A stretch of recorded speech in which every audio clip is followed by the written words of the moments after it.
예수 그리스도를 믿습니다.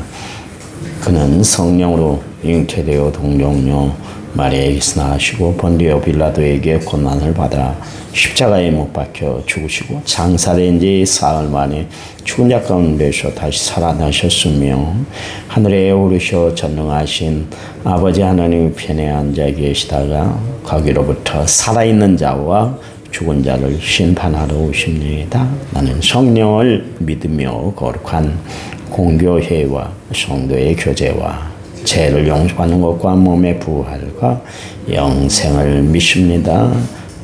아멘. 찬송가 258장입니다. 258장. 찬송가 258장.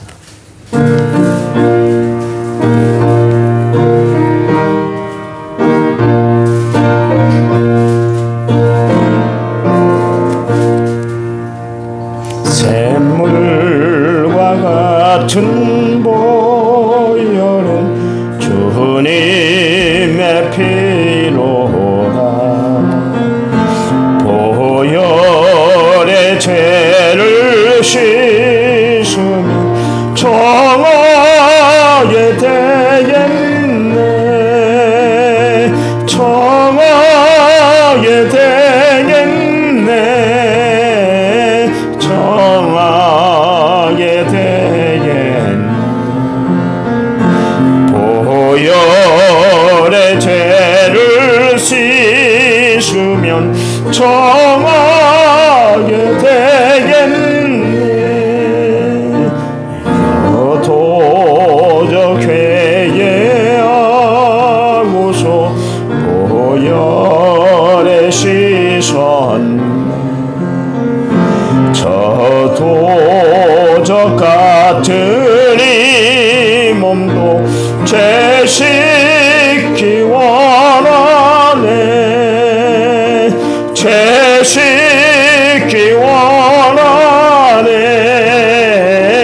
죄 씻기 원하네. 저 도적 같은 이 몸도 죄 씻기 원하네. 죄속함 받은 백성은 영생을 얻겠네. 샘솟듯하는 피권세 한없이 크도다. 한없이 크도다. 한없이 크도다. 샘솟듯하는 피권세 한없이 크도다. 날 정케 하신 피원이 그 사랑 한없네. 살 동안 받는 사랑을 늘 찬송하겠네. 늘 찬송하겠네. 늘 찬송하겠네. 살 동안 받는 사랑을 늘 찬송하겠네. 이후에 천국 올라가 더 좋은 노래 날 구원하신 은혜를 늘 찬송하겠네. 늘 찬송하겠네. 늘 찬송하겠네. 살 구속하신 은혜를 늘 찬송하겠네.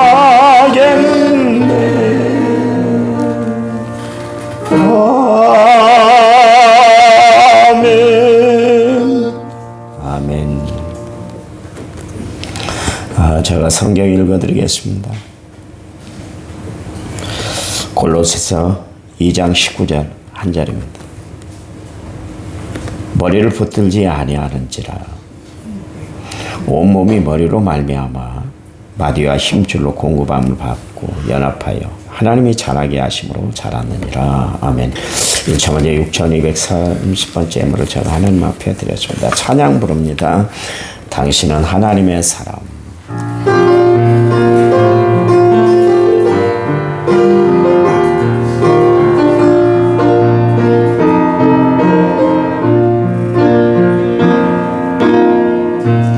주님의 은혜로 살아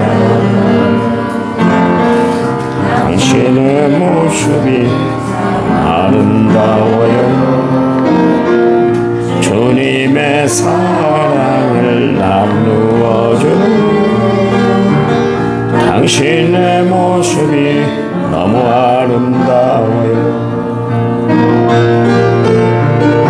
하나님을 감동시키고 세상을 변화시키니 당신은 이 세상에 필요한 사람, 하나님이 좋아하는 사람, 당신 때문에 모든 세상이 사랑으로 가득 차지요. 당신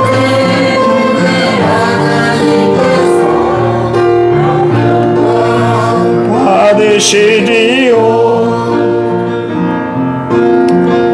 말씀에 순종하며 살아간 당신의 믿음이 참 아름다워요. 주님이 맡긴 사명 감당자라는 당신의 모습이 너무 아름다워요. 하나님을 감동시키고 세상을 변화시키니 당신은 이 세상에 필요한 사람, 하나님이 기뻐하는 사람, 당신 때문에 모든 세상 찬양으로 가득 차지요. 당신 때문에 하나님께서 더욱 영광 받으시리요. 아멘. 우리는 가끔 그 자신의 진면목을 바라보지 못하고 살아갈 때가 있어요. 그래도 나름 잘 살고 있어. 그렇게 착각하며 살아갈 때가 있습니다. 나는 백성들을 잘 다스리고 있는 것 같아. 경기가 좋아지는 것 같아. 착각할 때가 있습니다. 우리가 피부로 느끼잖아요. 지금 경제가 바닥이잖아요. 근데 경제가 좋아지고 있다고 이야기를 합니다. 사람들은 다 자신의 진면목을 바라보지 못하고 살아갈 때가 많아요. 착각이에요. 신앙생활도 마찬가지인 것 같아요. 나름 신앙생활 나는 잘하고 있는 것 같아. 그러면서 자유를 하고 살아가는 성도들이 있습니다. 성경은 우리에 대해서 분명하게 이야기를 하고 있는데 우리가 죄인이고 어리석고 또 무능한 존재임을 이야기를 하고 있잖아요. 우리는 본질상 진노의 자녀였고 어둠의 자식이었고 불순종함으로 하나님의 뜻을 거역하고 살았던 그런 존재였어요. 이걸 잃어버릴 때가 많이 있습니다. 우리가 과거를 더듬는다는 것은 별로 좋지 않습니다. 바울은 나는 앞만 보고 가겠다. 뒤에 있는 것은 다 잊어버리고 그랬으니까. 뒤를 되돌아볼 필요는 없습니다만 그러나 하나님이 나를 어떤 존재였을 때 구원해 줬는가 그것을 다시 한번 되뇌이면서 살아가는 것, 그게 내 진면목을 살필 수 있는 기회가 되는 것이거든요. 그런 우리가 니고데모처럼 구원의 질문을 지우지 못해서 주님 앞에 나와 통해 자복함으로 말미암아 이전의 삶을 철저히 회개함으로 하나님의 자녀 천국 백성이 되었잖아요. 그 일로 인해서 하나님 앞에 우리는 의롭다 인정함을 받게 됐고 빛의 자녀로 지혜로운 자로 그렇게 변화된 삶을 살게 되십니다. 베드로가 갈릴리 호숫가에서 예수님 만나기 전에는 나름 자기도 잘 살고 있다고 생각을 했었어요. 그런데 예수님을 만난 순간 어떻게 되십니까? 자신의 죄인이라는 것을 그때 깨닫게 됐잖아요. 구원은 뭐냐면 내 자신의 부족함과 연약함을 알아 나의 구원자 되신 예수님께 내 손을 펼칠 때 그때 구원이 이루어지는 것이에요. 구원은 다른 거 아닙니다. 하나님을 내가 바로 할 때 구원은 시작이 되는 거예요. 매일 나는 하나님 앞에 바로 서 있는가? 나 이대로 괜찮은 건가? 늘 여러분에게 제가 도전을 주고 여러분에게 말씀을 주는데 나 이대로 괜찮은 거예요. 나 이대로 천국 갈 수 있는 거예요. 나 이렇게 살아도 하나님 자녀고 천국 백성이라는 확신을 가지고 내가 살아가고 있는가? 다시 한번 우리 자신을 살펴봐야 될 거예요. 저는 늘 하나님 앞에 이런 고백을 드려요. 주님, 나는 아무것도 아닙니다. 나는 무엇 하나 아는 게 없어요. 그게 내 자아고 내 실체예요. 하나님 앞에 날마다 그렇게 고백을 드립니다. 송채환이라는 유명한 여배우 탤런트가 있었잖아요. 그분이 이런 이야기를 합니다. 돈을 보면 주를 위해서 쓸 것 같죠. 출세하면 그 영광을 하나님께 돌릴 것 같죠. 그게 안 되더라는 거예요. 그분이 기독교 방송에서 프로그램을 진행하니까 나름 믿음이 좋았을 것이다. 믿음이 좋게 보인다. 그래서 사람들에게 자신의 믿음이 좋은 것처럼 그렇게 좋은 것으로 그렇게 포장을 했는데 사실은 다 껍데기뿐이었다. 그렇게 이야기를 했어요. 자기는 하나님보다 돈이 좋았고 하나님보다 사치가 좋았고 하나님보다 유명해지는 것이 좋았대요. 그리고 하나님보다 뭐든 세상 것들이 좋은 게 많았다고 그래요. 그렇게 철저히 겉과 속이 다른 삶을 살았던 것이죠. 교회에 와서는 하나님이 제일 좋은 것처럼 그렇게 모습을 보였고 그래서 신앙이 자기가 제일 좋은 척 그렇게 했대요. 자기는 그렇게 해도 되는 줄 알았고 그렇게 해도 그렇게 하는 것이 예수 믿는 사람의 모습일 것이다. 그렇게 하고 그렇게 신앙생활을 했다는 거예요. 우리가 착각 속에서 신앙생활을 할 때가 참 많아요. 바리새인들처럼 내 신앙이 최고인 척. 그런데 실제로는 껍데기만 가지고 있는 믿음인 것이거든요. 그 믿음이 최고인 것처럼 막 그렇게 교회 생활을 하는 그런 성도들이 있는데 바로 그 양반이 그랬다는 거예요. 송채환 씨가 그랬다는 거예요. 그러던 어느 날 자신이 모아놨던 벌어놨던 돈이 하루아침에 후루룩 무너지면서 모든 것을 다 잃어버렸다고 그래요. 다 잃어버렸대요. 돈을 잃어버리면서 그때서야 자신의 신앙을 다시 한번 되돌아보게 됐다는 것이죠. 그제서야 그녀는 세상 것을 이름으로 말미암아 비로소 하나님을 찾게 되었다. 그런 고백을 합니다. 성경에도 그런 사람이 있잖아요. 바울은 건강을 이름으로 말미암아 자기가 살아가는 것이 하나님의 은혜라는 것을 알아 하나님의 은혜를 붙드는 삶을 살게 됐잖아요. 베드로는 자신이 결심한 것은 다 지켜낼 줄 알았는데 지키지 못함으로 자신의 그 엉성한 신앙 믿음을 다시 한번 되돌아보게 됐잖아요. 성도 여러분, 잃어버린 것이 있습니까? 잃어버림으로 도로 찾고 누리게 되는 신앙이 되시길 바랍니다. 하나님의 은혜, 하나님의 축복은 나를 부인하고 십자가를 질 때 하나님이 위로부터 내려주시는 믿음의 선물이에요.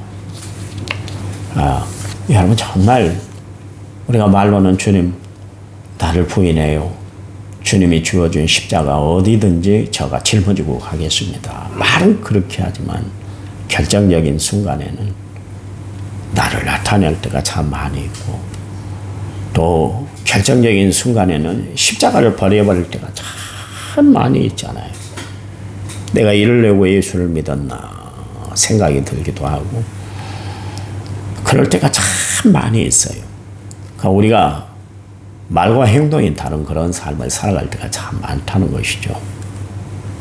나는 세상을 살아가면서 무엇을 붙들고 살아가고 있는가? 명예, 권세, 건강, 인기, 지위, 실력, 스펙? 여러분, 이거는 세상이 하찮은 것 같아요. 그거 붙들어 봐야 언젠가 다 나야 될 거예요. 영원히 우리가 붙들 것이 하나 있는데 우리의 믿음인 줄 믿으시기 바랍니다. 하나님을 믿는 믿음, 이것밖에 없어요. 삭개오가 세상을 살아가면서 모을 것 다 모았잖아요. 그는 악심을 품고 돈을 모았습니다. 키가 적지, 사람들에게 무시당하지, 자기가 이런 핸디캡, 이것을 이겨낼 수 있는 방법은 돈을 모으는 것밖에 없었어요. 돈을 모으는 가장 좋은 방법은 그 당시에 장사를 하는 것보다 쉽게 돈을 버는 방법이 있는데, 세금 걷는 일에 일하는 거예요. 세무원이 되는 거예요. 그래서 그것을 쫓았어요. 그래서 인정사정 없이 돈을 벌어줍니다. 왜냐면 자기가 일정에 나 여기까지만 돈 벌면 돼. 그리고 돈을 모아가지고 로마의 휴양도시에 가서 편하게 살고 싶었거든요. 그러면 사람들이 따돌리는 것도 다 이겨낼 수도 있고, 그동안 없이 살았던 것도 다 무마가 되고 평안할 수가 있다는 생각이기 때문에 악심을 품고 그렇게 돈을 모았어요. 사람들을 귀찮게 하고 어렵게 만들고 힘들게 만들고 죽게 만들고 별짓을 다 했어요. 그래도 너나 깜짝하지 않았어요. 왜냐하면 자기의 미래가 밝다는 것을 생각했기 때문에 그랬던 것이죠. 그런데 그날 여리고성에 예수님이 오셨다는 소식을 듣고 세관에 앉아 있을 수가 없었어요. 왜냐하면 마음에 공허함이 있었거든요. 마음의 양심은 그래도 있었거든요. 그래서 예수님의 얼굴을 보기 위해서 찾아갔는데 결국 못 만났잖아요. 그래서 돌 모아가 나무, 옛날 성경에 뽕나무 위에 올라갔는데 거기서 예수님을 만났잖아요. 자기가 추구했던 모든 것 거기서 다 깨지고 말았어요. 예수님을 만나니까 이게 인생의 전부가 아니라는 것을 알게 됐잖아요. 여러분, 우리가 진짜 예수를 만나야 인생의 진면목을 가지고 살아갈 수가 있어요. 예수를 만나야 돼요. 예수를 만나야. 예수를 만나지 못하니까 다 거기서 왔다 갔다. 그렇게만 신앙생활을 하고 그렇게만 삶을 살아요. 여러분, 돈을 버는 목적이 뭡니까? 잘 살기 위해서, 남 앞에 떵떵거리기 위해서가 아니라 그 일을 통해서 하나님 앞에 영광 돌리기 위해서. 제가 이야기했잖아요. 수요일 날 우리가 선교하는 교회 목사님을 만나 뵀는데 내가 보기에도 참 많이 힘들어 하시더라고요. 그리고 자괴감에 많이 빠져 있더라고요. 왜냐하면 주의 사역을 감당한다고 하는데도 불구하고 교회가 부흥이 안 되니까. 요즘 시골 교회 그렇잖아요. 제가 그런 이야기를 했어요. 요즘 시골 노인들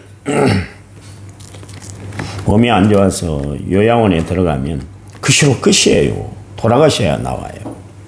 갈 때는 내 건강해서 올게. 목사님 저를 위해서 기도해 주세요. 저 건강해서 다시 나올게요. 그런데 그러질 못합니다. 그 이야기를 했더니 목사님 고개를 끄덕이더라고요. 그래요, 목사님 그런 것 같아요. 요양원 들어가시면 다시는 못 나오시더라고요. 그런 이야기를 해요.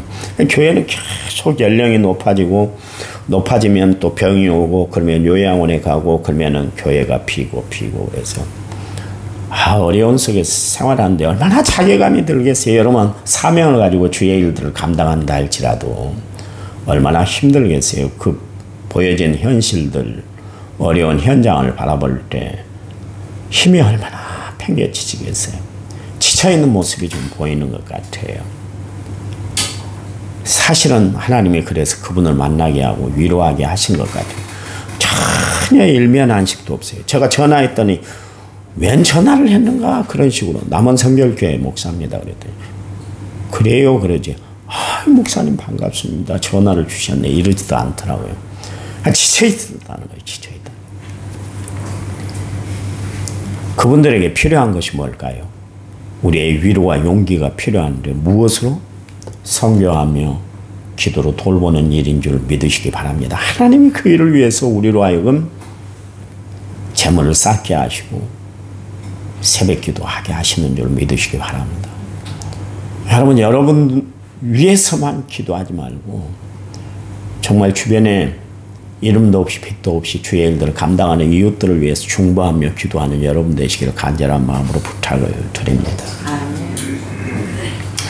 우리는 일부러 겸손함과 천사 숭배 등에 빠지는 대신 머리 대신 예수 그리스도를 우리는 붙잡고 살아야 될 줄 믿습니다. 왜 그리스도를 붙잡아야 할까요? 그것은 온몸의 머리로 말미암아 영양을 공급하고 머리의 통제 아래서 한몸 이 모든 지체들이 다 제 기능을 하기 때문에 그렇죠. 그래서 여러분 머리에 치명상을 입으면 모든 것이 다 마비가 되잖아요. 머리가 참 중요해요. 그래서 전에 이야기를 했습니다마는 군인에게는 헬멧이 주어집니다. 방탄모가 있습니다. 작업장에 여러분 다 헬멧을 쓰고 하잖아요. 왜냐하면 어떤 물건들이 낙하되면 머리에 떨어지면 그 사람이 죽을 수도 있고 전신이 마비돼서 온몸을 제 기능을 못하고 살아갈 수가 있기 때문에 그런 거예요. 그렇잖아요.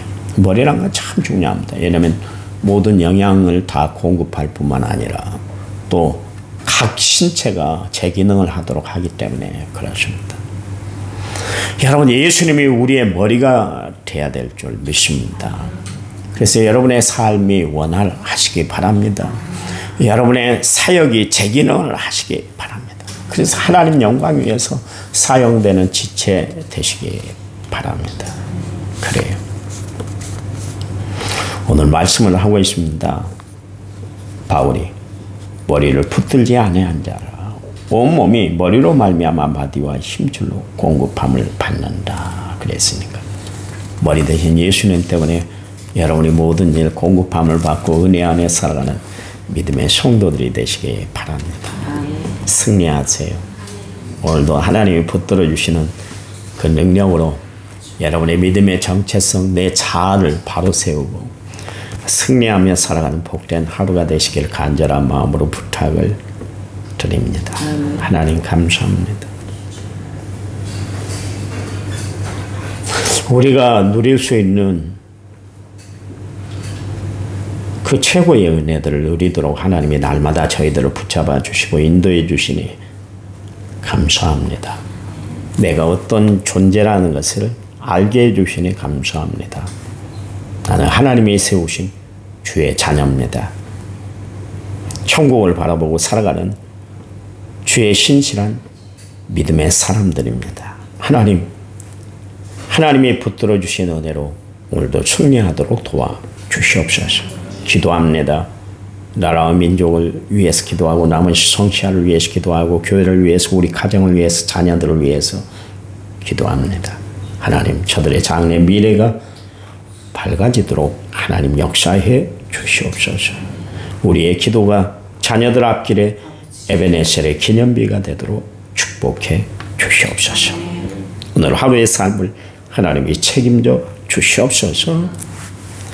이제는 길이요 진리요 생명 되신 우리 주 예수 그리스도의 은혜와 하나님 아버지의 지극하신 사랑과 성령님 위로교통 은혜 충만한 역사가 오늘 말씀을 받은 모든 성도들을 위해 이제부터 영원토록 함께 하시기를 간절히 축원하옵나이다. 아멘. 아멘. 합심해서 기도합니다.